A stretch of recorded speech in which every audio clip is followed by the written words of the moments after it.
Donc, Réveil sur Mars, c'est l'histoire d'une famille de demandeurs d'asile du Kosovo installés en Suède, qui ont 4 enfants, dont 2 filles qui sont dans le coma depuis plusieurs années parce qu'elles sont affectées par le syndrome de résignation.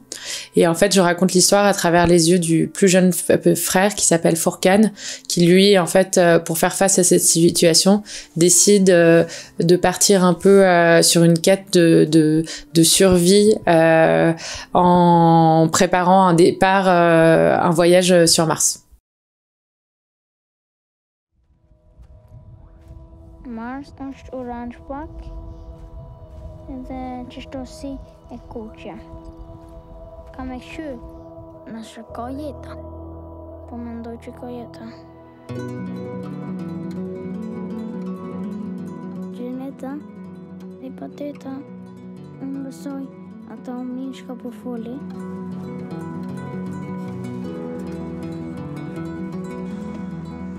Pse ti po mërzitesh?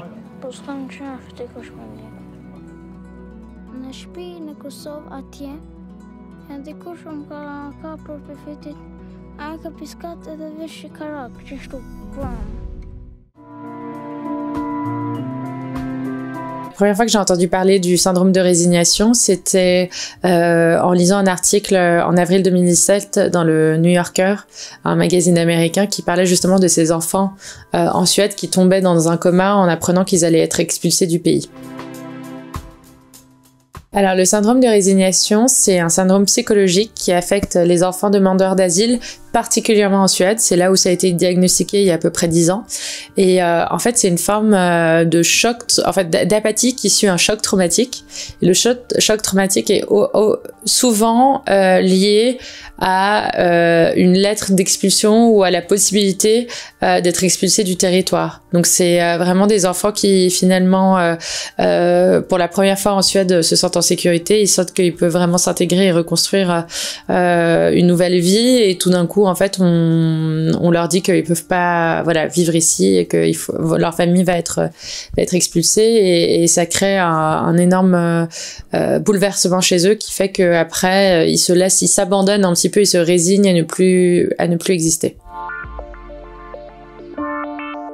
Je pense qu'en fait, on n'en a pas beaucoup entendu parler parce que c'est particulièrement suédois. C'est un diagnostic qui aussi... il y a eu pas mal de polémiques autour de ce diagnostic en Suède. Des gens qui disaient que voilà, ces enfants faisaient semblant d'être dans le coma, etc. Et donc, ça a créé un grand débat là-bas. En revanche, c'est vrai que ça n'a pas été forcément étudié dans d'autres pays. Et donc, mais depuis que j'ai sorti ce film, il y a eu plusieurs cas de syndrome de résignation dans différents pays. Il y a eu des cas de syndrome de résignation dans le centre de détention de Nauru, sur une île près de l'Australie.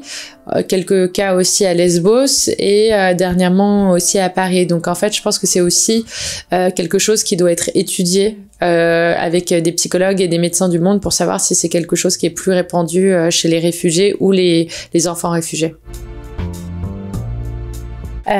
Oui, je pense que je suis absolument curieuse en fait d'étudier finalement l'impact de l'exil sur notre mental, sur notre histoire, sur le parcours en fait des gens. Je pense que ça m'intéresse parce que c'est quelque chose aussi qui fait partie de mon histoire familiale et finalement je pense qu'à travers le cinéma c'est ce que j'essaye un peu de comprendre, comment on peut se rattacher à une nouvelle culture, comment on peut aussi faire pour ne pas créer de distance avec la culture qu'on a quittée et les relations familiales aussi qui ont pu être rompues à cause de ça. Moi aussi, je pense qu'il y a une motivation presque politique d'une certaine manière où voilà, j'ai étudié les sciences politiques, j'ai étudié l'anthropologie, l'économie et c'est vraiment les thèmes migratoires qui m'ont le plus touchée et inspirée parce que pour moi c'est vraiment c'est un peu la base de l'humanité. Donc c'est vraiment on est poussé par l'immigration parce qu'on est poussé par l'espoir d'avoir une meilleure vie et d'avoir quelque chose voilà de plus grand, de plus beau et il y a rien de plus humain que ça. Et que maintenant en fait on se retrouve dans une situation où on déshumanise complètement les migrants partout, que ce soit en Europe ou dans d'autres pays ou d'autres régions développées. Oui, alors j'ai des nouvelles de la famille. Enfin, moi je suis toujours en contact avec eux. On se parle presque chaque mois, où j'essaie de suivre aussi leur bataille légale pour rester en Suède. Je suis retournée en Suède après le réveil des filles. Et ça a été assez touchant parce que j'ai pu montrer des extraits du film aux filles et aussi le film complet à la famille. Et un des moments les plus attendrissants, on va dire, c'est quand j'ai commencé à parler à Ibadeta et son père lui a demandé si elle me reconnaissait et elle a dit oui, la voix.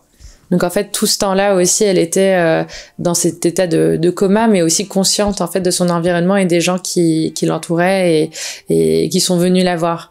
Et donc ça m'a beaucoup touchée et j'ai pu aussi leur montrer la scène de la fusée avec Furkan et là j'ai vu qu'il y avait un peu un regard d'émerveillement chez Jenetta et Ibadeta quand elles ont vu leur frère aller sur Mars, quoi. Alors c'est venu quand j'ai vraiment rencontré la famille et que j'ai pu passer plus de temps avec tous les différents personnages. C'est vrai qu'en arrivant avant de rencontrer la famille d'Emiri, j'ai quand même vu quelques familles différentes. Effectivement, tout de suite, j'ai compris la difficulté de filmer des enfants dans le coma parce qu'effectivement, ils peuvent pas communiquer, ils peuvent pas parler de leurs conditions. Et donc, c'était vraiment une grosse limitation pour moi dans le documentaire. Et c'est vrai que d'avoir rencontré la famille d'Emiri, tout de suite, j'ai vu que finalement, il y avait d'autres enfants dans cette famille qui étaient affectés différemment aussi par le syndrome de résignation, dont Furkan, qui était profondément, on va dire, déprimé par ce qui se passait, très triste, et il portait en lui une forme de traumatisme aussi similaire à celui de ses sœurs, et donc ça m'a paru aussi assez naturel de me dire que je vais filmer à hauteur d'enfant et à hauteur de son regard à lui pour parler de ce syndrome et de ses effets. Donc ça s'est fait assez naturellement. Mais c'était surtout une rencontre avec Furkan qui finalement m'a partagé sa passion pour l'espace, pour son imaginaire très riche, qui a vraiment nourri après le film.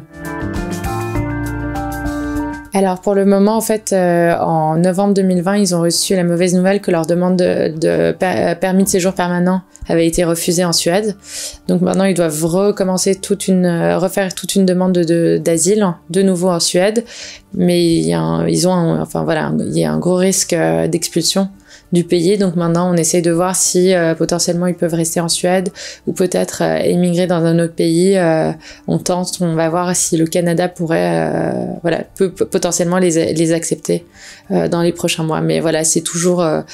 ils vivent quand même dans cette angoisse et dans cette insécurité constante.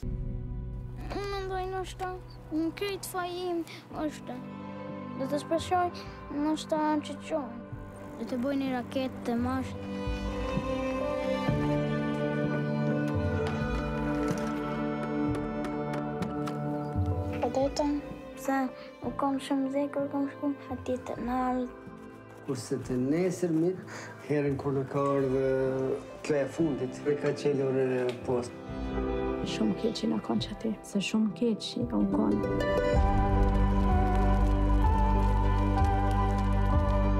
Pas në andër, më kanë edhe Furkani nuk e di shka ka më bo. Pitashtit e më të tjeti, jeta jote, ardhmja jote është këtu në Suedi. Normal që gjithë kush nuk tali shpijen e vet, jetën e vet. Ti dush të jesh e lumtur, ti dush jesh e gëzone, ti dush më quvëvi. Për që e monen? Të shpajtë të marë!